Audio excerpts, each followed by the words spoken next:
it on up. You came right through the tunnel of love. Look at there. That is so sad. Yeah, but on the bright side, they are all super adorable. Except that one. Yikes. Well, that settles it. You guys are all there. That's me. That's you. That's the best store. Oh, no, wait. That's the best store. That's you.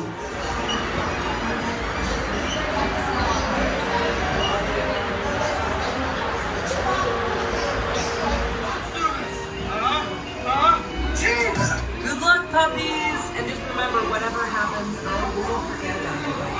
I'm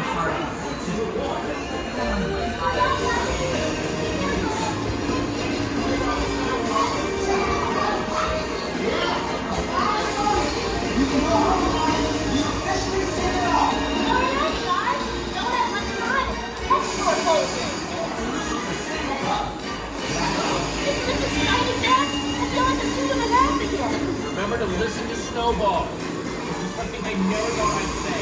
Don't be jealous. Some of us get boxes. Some of us get super cool high-tech drawers.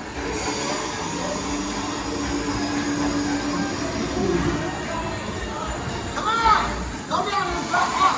Don't worry. If you're in danger, my buddy Simpsons will warn you.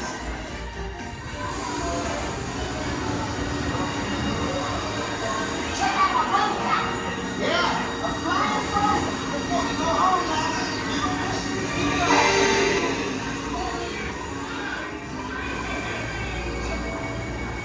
This is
welcome. So after I already had like half my pretzel, you like straight into it. I had like a pretzel and a half, and I was so happy. I was like, alright, that's great. Like the first. You like the softer one, so I had like mine is soft, so I had like half my soft pretzel.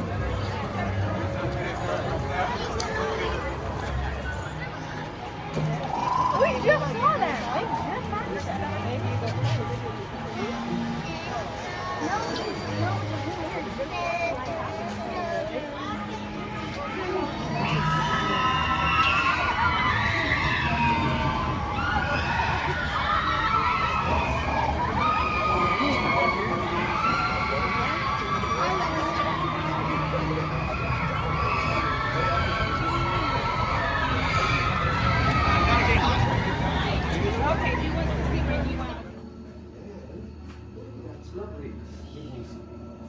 Welcome everyone to Wand Keeper's been expecting you. I'm gonna load this group in on first, we'll be back for everyone else, so please. And he's a champion broom rider, so he knows what he's doing. Wonderful. Life so much easier. Come on in. I see there are many of you here to witness a wand fitting, and you are very welcome, but please do remain silent during this very complicated process. What is your name? Jack. Jack. Would you step into the light here, please? I sense powerful magic from you. A bit closer. Do you hold a wand with your left or right hand, Jack? Right hand. This way. Bring your hand closer, please. Do not move. As you may know, here at Ollivanders, we make our wands from wood. Only certain woods of wand quality. And within each wand is a core of a powerful magical substance. At Ollivanders, we use unicorn hair, phoenix tail feather, and the heartstrings of dragons. No two wands are ever quite the same, just as no two unicorns, phoenixes, or dragons are quite... I did say do not put your wand at it. Use your wand to guide it closer, as you say the words, Accio, ladder. Accio ladder.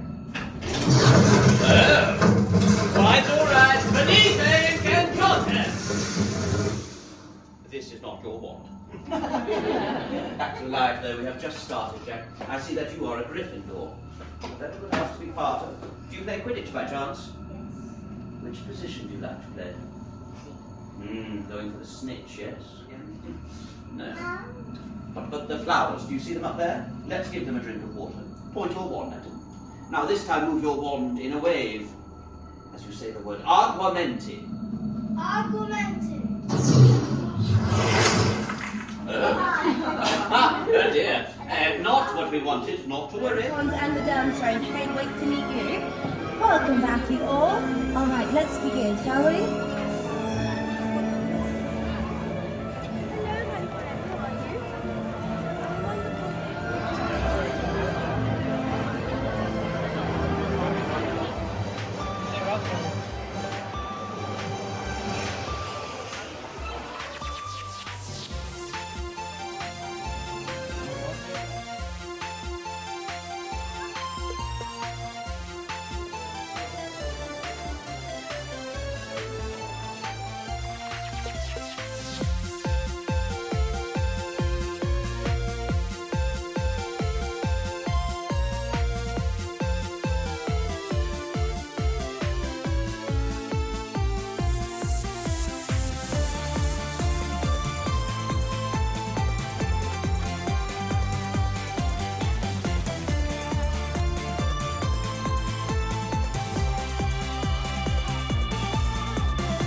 Bye, bye, bye. Hello. Nice to meet you.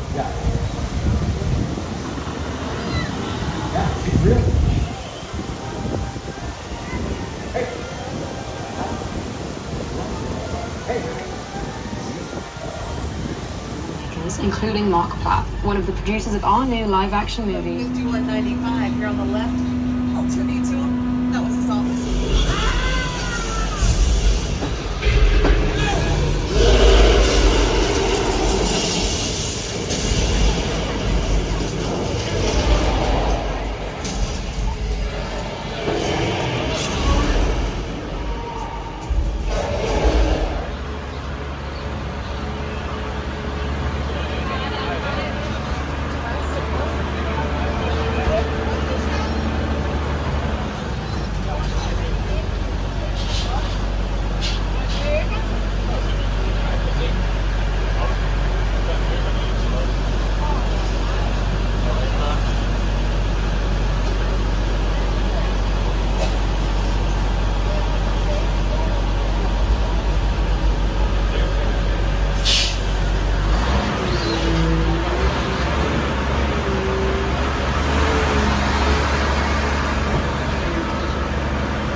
Jail saloon, whatever you could need to make a good old-fashioned Western. The silent film era, we didn't have to worry about audio overlap. So we could record 6 different Westerns at the same place at the same time. When you see the old photos and illustrations of directors with the big megaphones.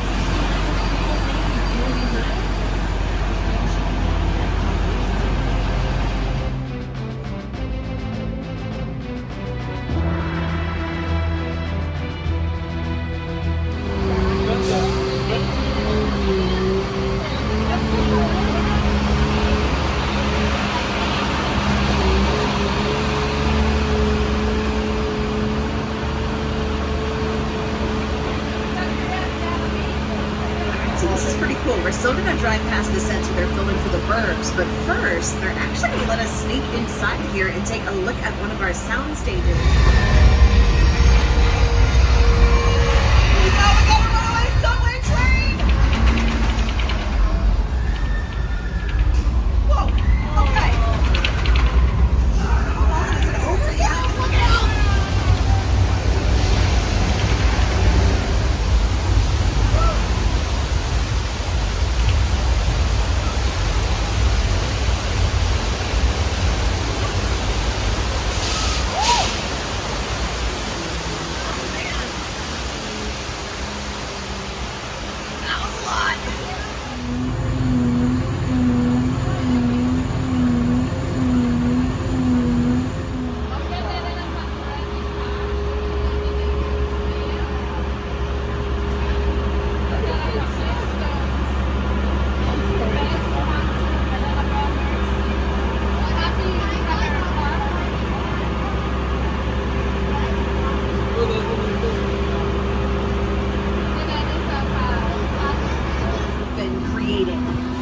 Extraterrestrial alien invasion site from the movie War of the Worlds.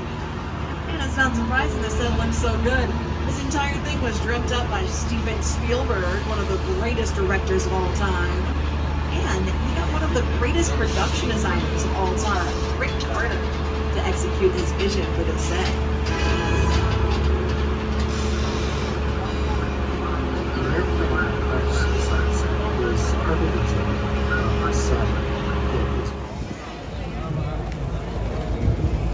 How many girlfriends do you have? Shrek? That sounds familiar. Where do I know that name from?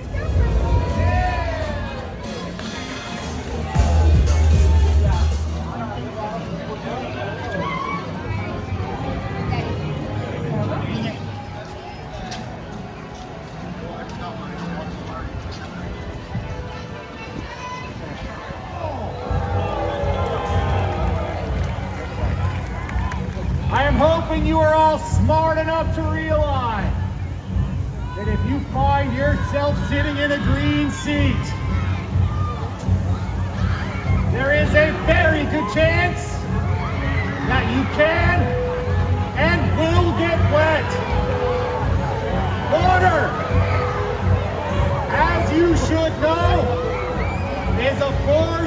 of nature. Therefore, so if you are in a green seat and you do not wish to get wet, now is the time to move. If you're in a silver seat directly behind a green seat, we just ran out of green paint. You see, I want to make sure that everybody understands what can possibly happen. Because when you look in front of you, you will see a lot of water over here. You all need to understand that a lot of that water travels over here. Well, Bats, what do you have? I made soup. You made soup. You made that soup like a... Sorry, that was late. Wake him up.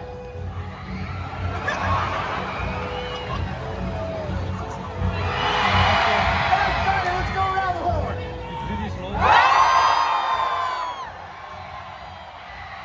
me two.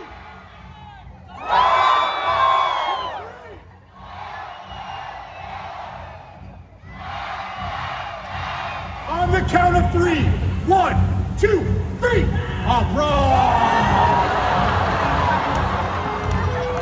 Round of applause!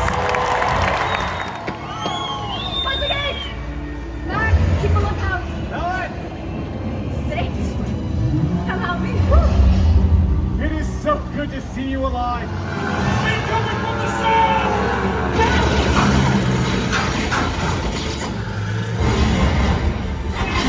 Breach the wall!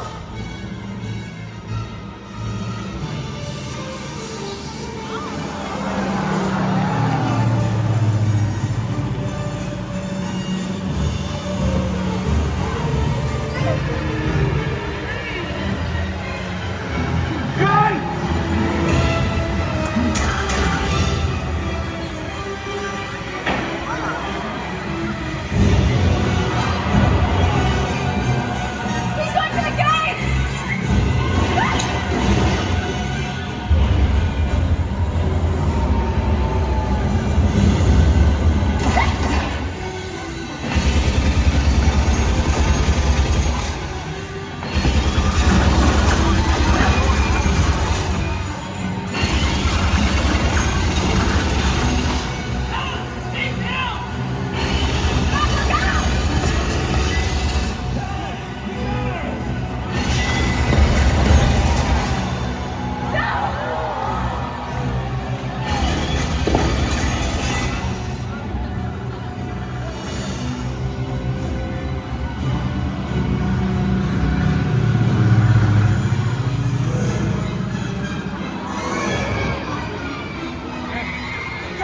Look at the girl!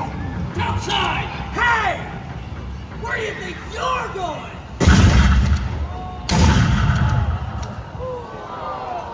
Circle the beacon!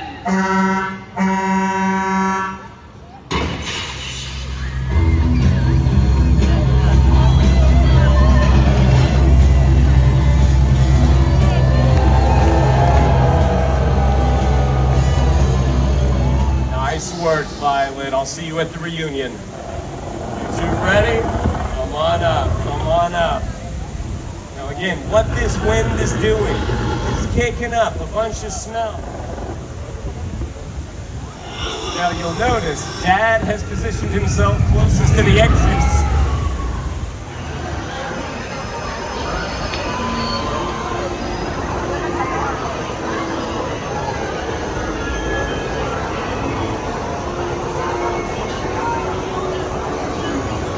When people visit Jurassic World, they seem to forget about the worlds they left behind.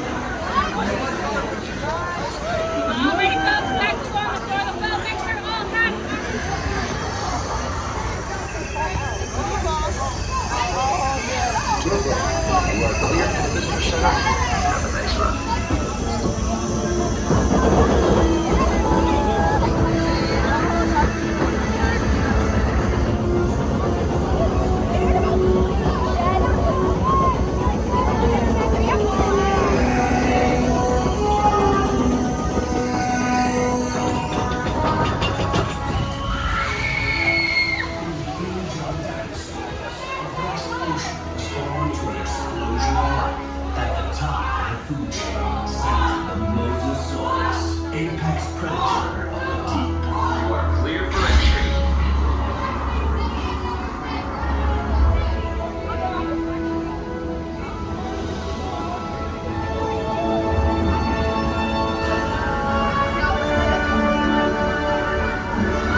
In the meantime, please.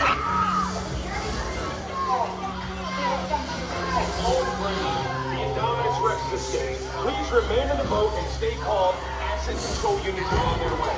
We have to find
got his cap turned backwards. All humans. This recruitment process has gone well, but I must be off. But today, I've witnessed your capacity for courage. And though we are built worlds apart, like us, there is more to you than meets the eye. Autobots, transform and roll out. Farewell, my friends. And humans, remember, freedom is the right of all sentient beings. Good luck.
It's a video game for the watches and stuff.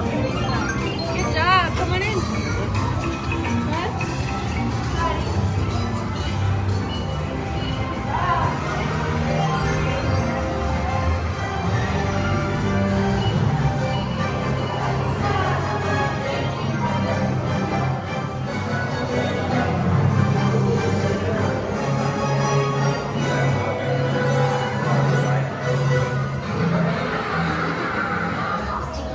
Use your bombs to swat them away. Got it? Swat bombs away. When bullet bills fly toward you, duck to dodge them. Don't forget, duck to dodge bullet bills.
They're the best. I love them.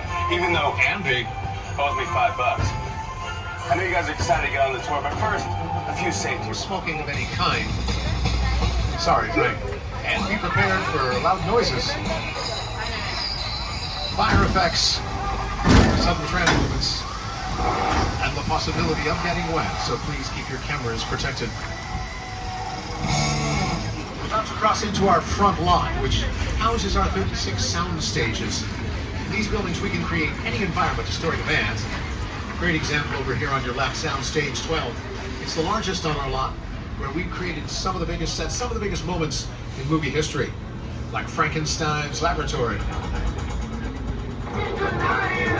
Dracula's castle,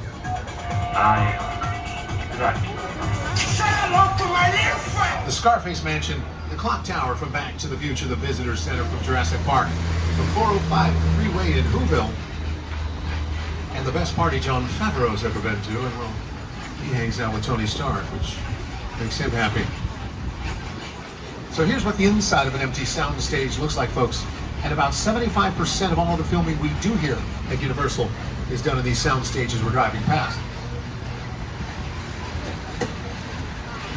Recently shooting in these stages, season 4 of Hacks, starring this year's Golden Globe winner for Best Actress in a Comedy Series, Jean Smart. Season 2 of Ted, From the Wild.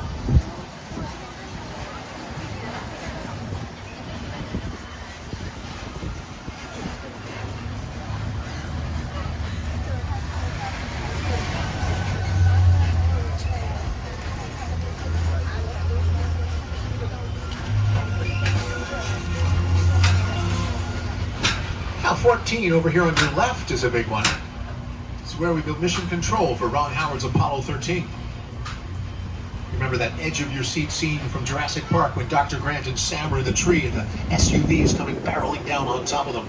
That was shot at 14 as well. Each one of these sound stages has a little red light beside the door. We call it a wigwag.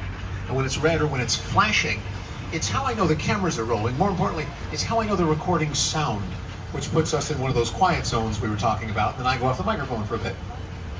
Because they're not 100% soundproof, folks. They're about 95%, which is pretty darn good, but we're pretty darn close. Certain stage comes from the large outdoor platforms that were built during the silent film era to accommodate sets that couldn't be built in bare ground.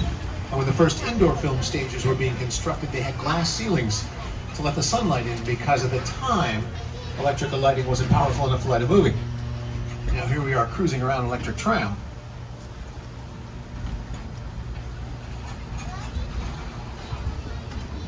Now what are these little bungalows over here on the left, folks? Those don't look like sound stages. I tell you honestly, I don't know what those are. I'm gonna have to call somebody. How about the stars of How to Train Your Dragon? Maybe they can train me in how to talk about the bungalow. Hey there, Studio Tour.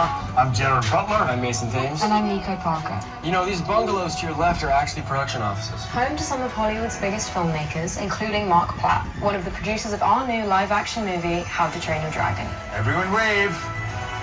You might be there right now. And if you haven't already, be sure to meet the iconic and beloved Toothless over in the closet. And see our movie only in theaters now. But in the meantime, here's a sneak peek.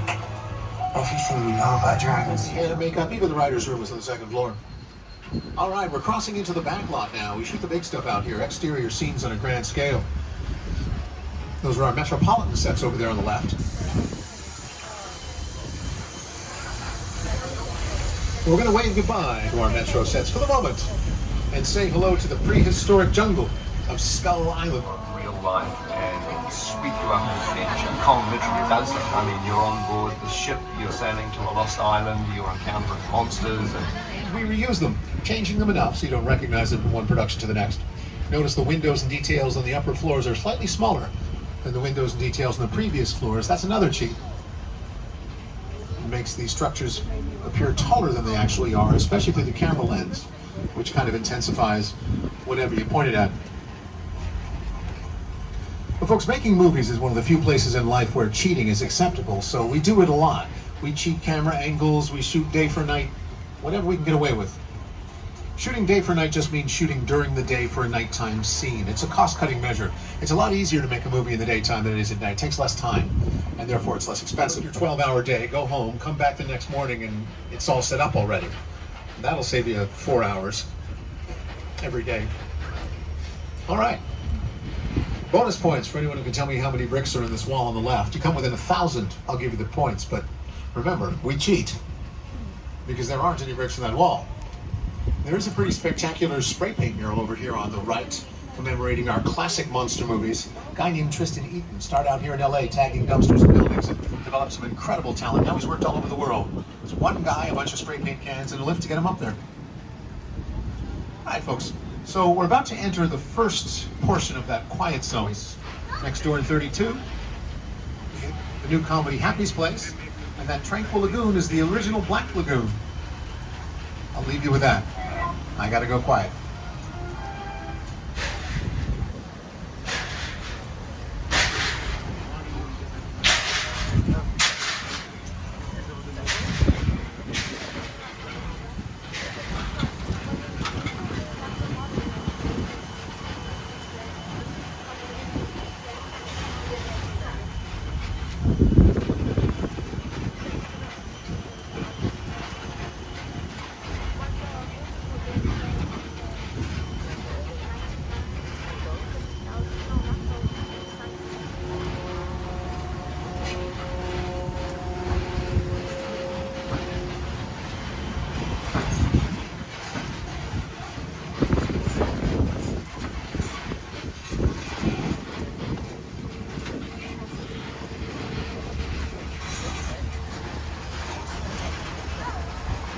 So filmmakers have to create weather.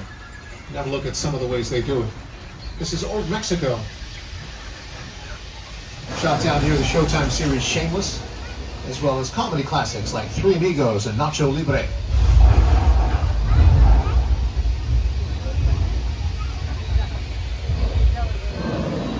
Let's start with some rain. So as you can see, rain is created by an overhead sprinkler hidden from view. We just shoot water straight up in the air and let it fall naturally like rain.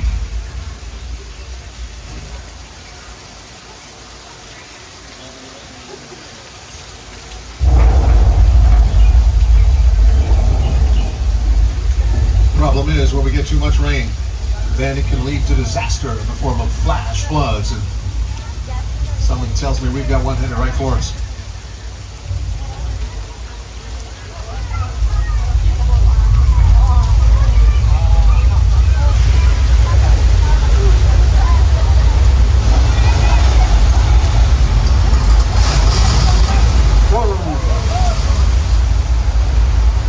Remember, folks, if you're sitting in one of the seats, well, you may get wet on the tour today. That flood was caused by dumping thousands thousands of gallons of recycled water from large tanks on the hill. Here's what it looks like from actor Paul Giamatti's point of view in the comedy Big Fat Liar.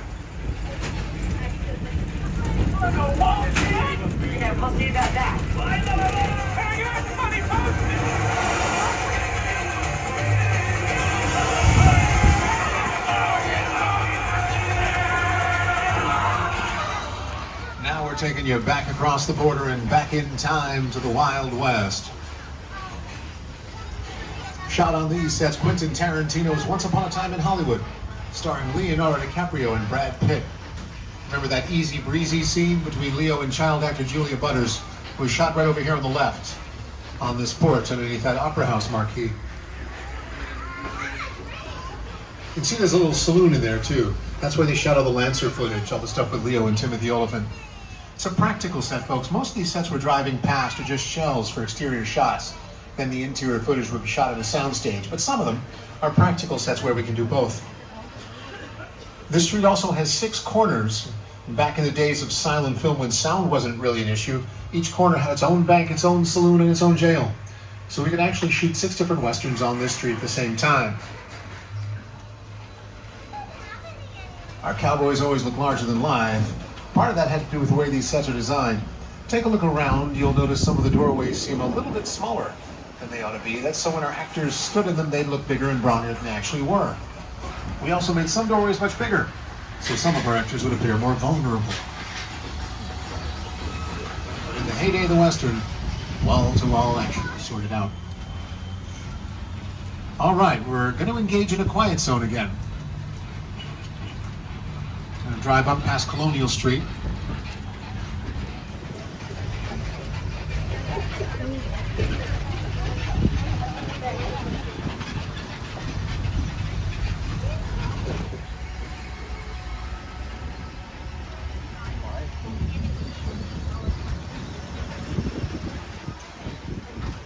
All right, we're back with probably the 2 most famous sets still standing in Hollywood over here on the right.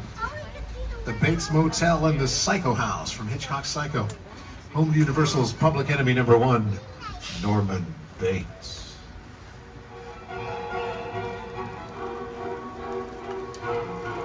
Creeping characters, I think that's him. You guys, that's Norman Bates. I've worked here 6 years, I've never seen him.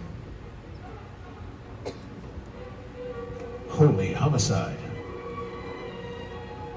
Well, he's probably just helping that woman check out. Oh, she's checked out all right. Uh-oh. Now he's checking us out.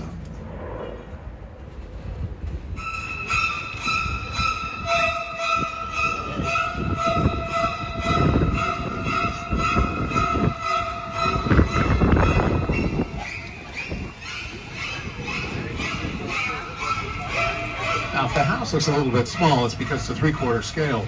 It was built that way, and so Norman would look bigger and more menacing when he stood in the doorway. And Mrs. Bates is still up in the window, but don't bother waving. She's always in a rotten mood. Let's do that one.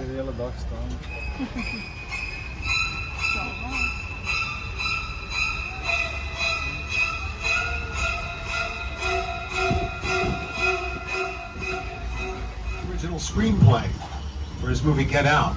And just up ahead of us is Jupiter's Claim. Some of the sets from Jordan Peele's sci-fi thriller Nope. Here's Jordan. Movie magic only happens when a team of collaborators, often in the hundreds, work together to take an impossible notion and bring it to life. This is Jupiter's Claim, a nostalgic, small-time Southern California amusement park owned by former child star Ricky Park.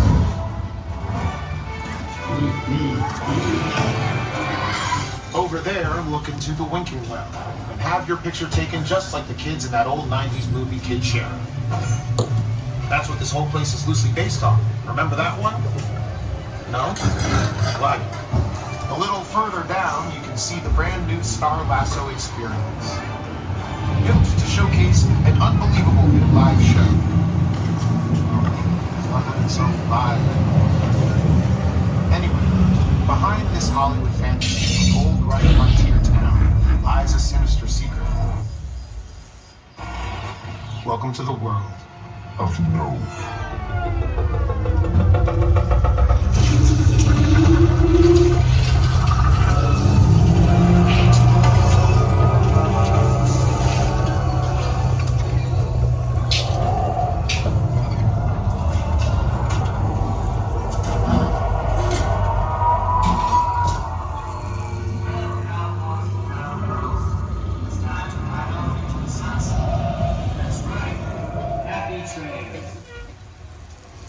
Well, that's what it sounds like to be absorbed by a UFO, folks. And you know, the backdrop was built in 1987 for Jaws: The Revenge. Since then, it's been used in countless productions. Yeah, we've had sharks out here, dinosaurs, Incredible Hulks, and Tom Hanks in Ron Howard's Apollo 13, Clint Eastwood's Sully. Here's a great scene from Sully. Let's do a deep dive into this one. So Falls Lake is a series of pools with different levels of depth that we can fill and drain. So what they did with Sully is lower the body of an A320 onto a gimbal so it could rock back and forth, raise the water level up to hide it, add some actors and stunt personnel on the wings of the plane. The cloudy sky in the background is the backdrop. It's just painted on. The New York skyline was actually put in post. It's computer-generated imagery, or CGI. In 2016, we had that luxury. But this is probably the most popular spot, other than the metro sets, for outside productions to come in and shoot. There's just not a lot of these facilities around. Sully was a Warner Brothers production, and for those of you who remember the mermaid sequence in Disney's Pirates of the Caribbean starring Johnny Depp, that was shot out there. Also the F-14 Escape in Paramount's Top Gun Maverick, starring Tom Cruise. So we're all friends here in Hollywood when it comes to filming locations. Everybody wants to make a good movie. And I hope you've enjoyed your look behind the scenes.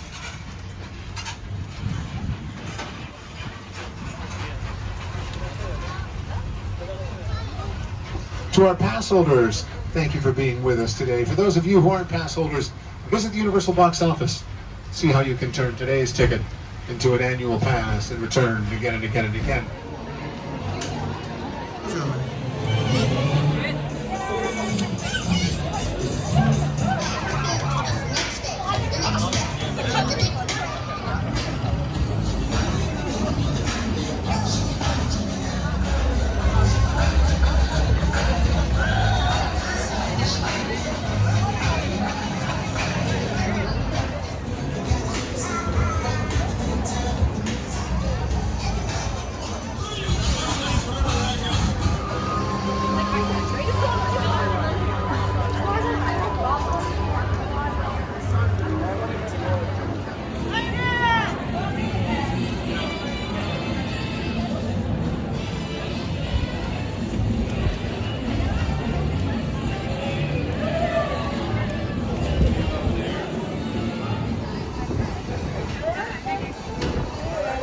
Alright guys, we just hit our 5